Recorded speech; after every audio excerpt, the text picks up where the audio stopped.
Hi, this is Catherine Besh, or Cat, from Vietnam Animal Aid and Rescue. I am the founder and director of this organization, and this is my Patreon page.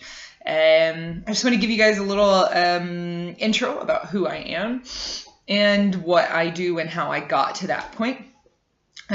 So I am American, if you can't tell from my obnoxious twang. I was born in Charlottesville, Virginia. I lived there kind of off and on there in Northern Virginia, Reston, Virginia, for outside of Washington, D.C. Until I was about 14. I came back to Charlottesville for 3 years and then moved to New Mexico, blah, blah, blah. I lived in Alabama for high school. So I've kind of been around a bit. I eventually came back to Washington, D.C. to study at American University, where I finished my degree. I have a degree in international relations with a concentration in international politics and Russian and Eurasian studies. My focus at the time was particularly on the Balkan Wars. Post-conflict reconstruction in the Balkans is kind of my little geeky obsession. And after university, after I graduated, I was able to spend some time there in Kosovo. I was living in Pristina for a couple of months. Working for a humanitarian aid organization where I did research on a project for the reintegration of ex-combatants. This has nothing to do with animal rights, but it sort of got me involved initially in the NGO world. Being from the Washington, D.C. area, my father worked in military intelligence his whole life, and he was at the Navy Yard and the Pentagon. And I think he worked for, I don't know, 4 or so intelligence agencies. So I come from this military background. He was a Marine before that, a Vietnam veteran, wounded 1966. Came back with my mother after they were just married, 1971 to 73, when my father worked for the CIA. So that's my history with Vietnam, as well as my background, my parents. But after I left the United States, I'd been working with horses basically since I was 15 years old. I had my own horse for 18 and a half wonderful years before she died at the age of 22.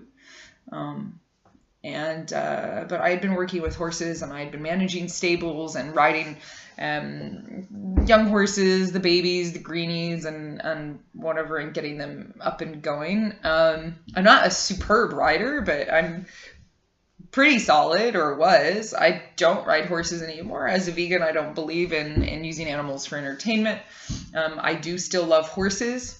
I would love to manage a barn again. I love having my 3-stall barn at the shelter with the pigs. I love that farm. But in the end, animals aren't property, and they're not there for our entertainment. So the horsey part of my life, and being around all the Olympic equestrians and all the big horse shows, and I managed a polo farm, well, assistant managed kind of I was the girl in the barn and did some stuff with the polo tournaments and things like this, and exercised ponies and whatever. Did that for a few years. Personally now, I can't believe I was ever a part of that. Just not my scene. A highly abusive system in the equestrian world. Unfortunately now, it's just taken me a while to figure that out. But I loved horses. And that's always, I think, what kept me, luckily, from being a great rider. Because in the end, I think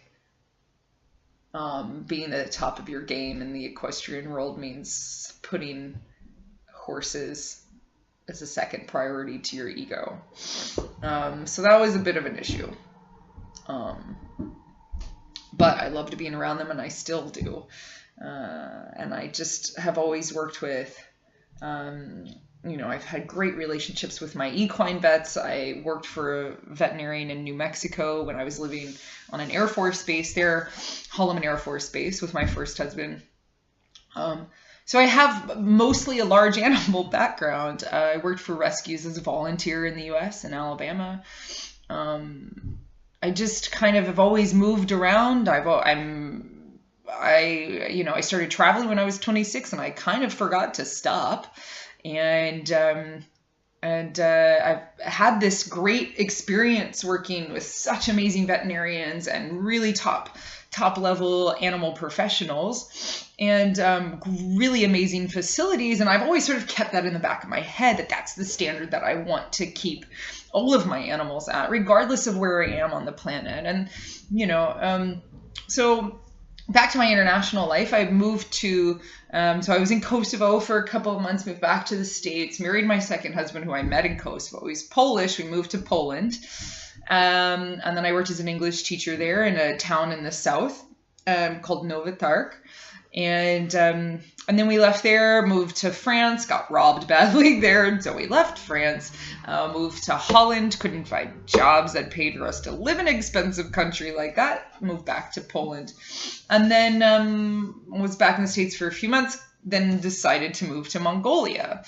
I started working as an English teacher there in Mongolia, because why not, right? Mongolia. I can't really explain that any better. Mainly it's because they had 12 million horses, and I really just wanted to ride horses. I wasn't vegan at the time.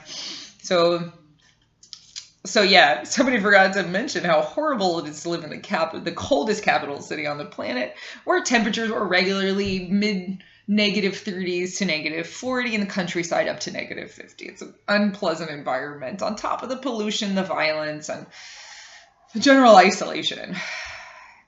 So anyway, got divorced while I was in Mongolia, decided I wanted to get as far away from Mongolia as possible, went to South America for the summer when my contract ended, and then came back to Mongolia to pick up my cat, Changus, who you see all the time in the pictures for the organization, because he's just now 7 years old. And, sorry, 8. He just turned 8, gosh, this month, and I wasn't there for his birthday.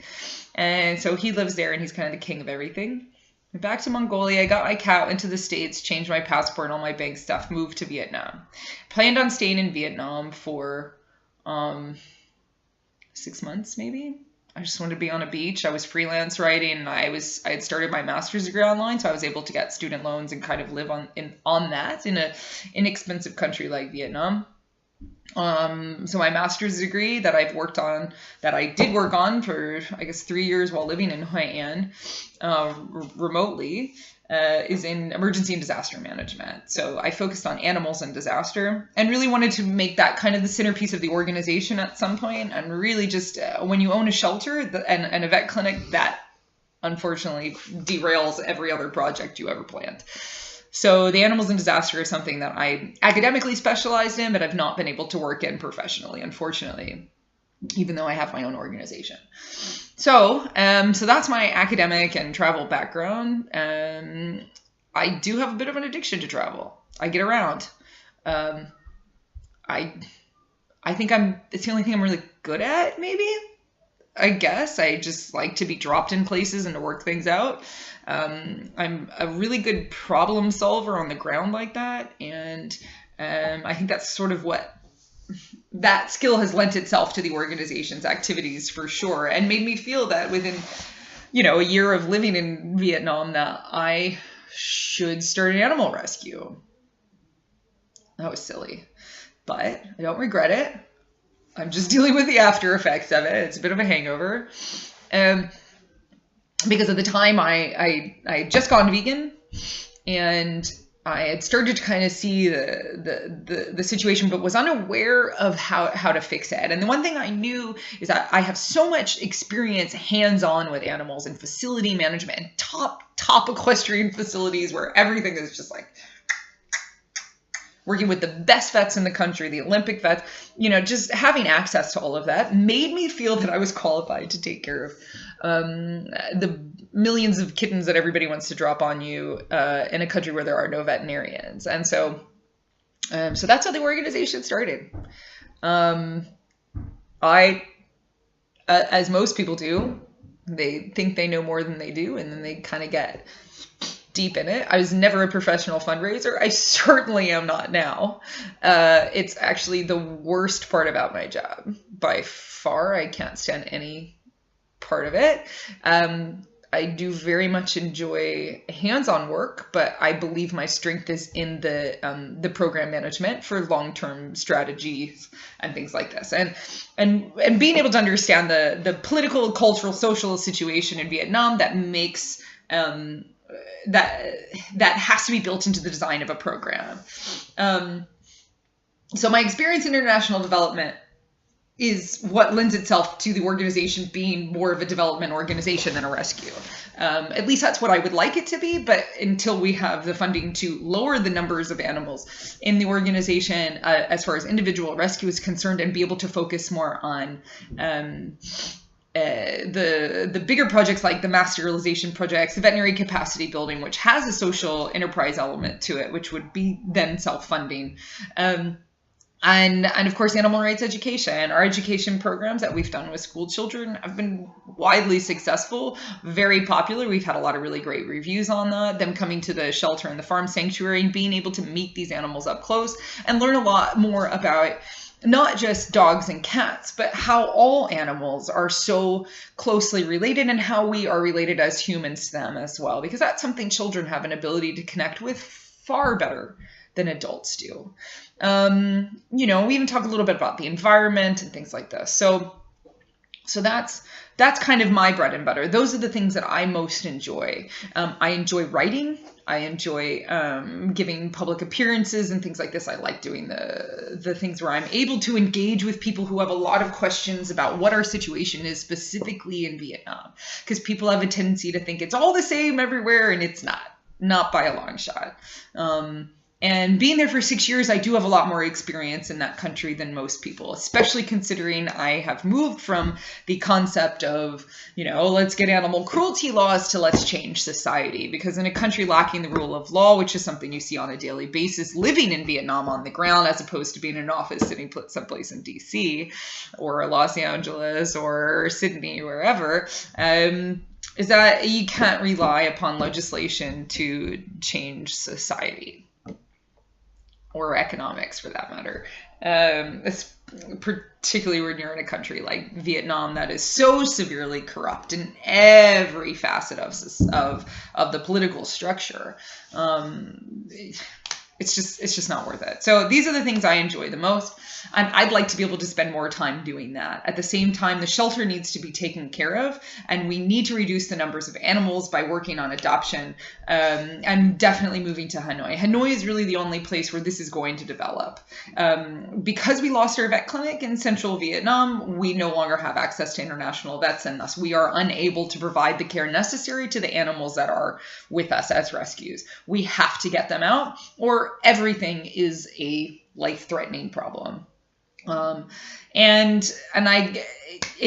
just can't do it anymore. Look, if somebody wants to drop me $500,000 to restart another vet clinic in central Vietnam, that's another situation altogether. But I would say 400,000 of that 100,000 would need to be on building the veterinary capacity of the country itself prior to restarting a shelter, a clinic. But that's a whole other topic. Anyway, I will talk about that later. This is just a basic introduction, so you know a little bit more about me, my background, where I'm coming from, and how my philosophy has developed over the years to go from welfarist sort of philosophy to animal rights, where we work more on social change through vegan animal rights education and through veterinary capacity building and mass sterilization projects, things that have a large impact on huge numbers of animals as opposed to individual rescue, which we cannot do responsibly without a functioning veterinary industry, which you don't have. Yeah. So there's been a lot of lessons in the 5 years of the organization that have taught me that. Some of them have been really, really hard to learn, and I'm not going to let them be in vain. Those lessons are going to be part of the solution, and I just need your support to get there. So anyway, we've got a lot of videos coming up. Hopefully, I've been unable to do a lot of them recently because of some technical problems involving me dropping my iPhone, which I do all my videos on, in the toilet. It was clean, but it's waterlogged and it's dead. so I don't have appropriate equipment currently. This is just my laptop and it's not great. So anyway, thank you all for being supporters, and I look forward to engaging with you all and providing some more media that shows that what kind of work we are capable of doing, me personally and the organization as a whole. So thank you all so much.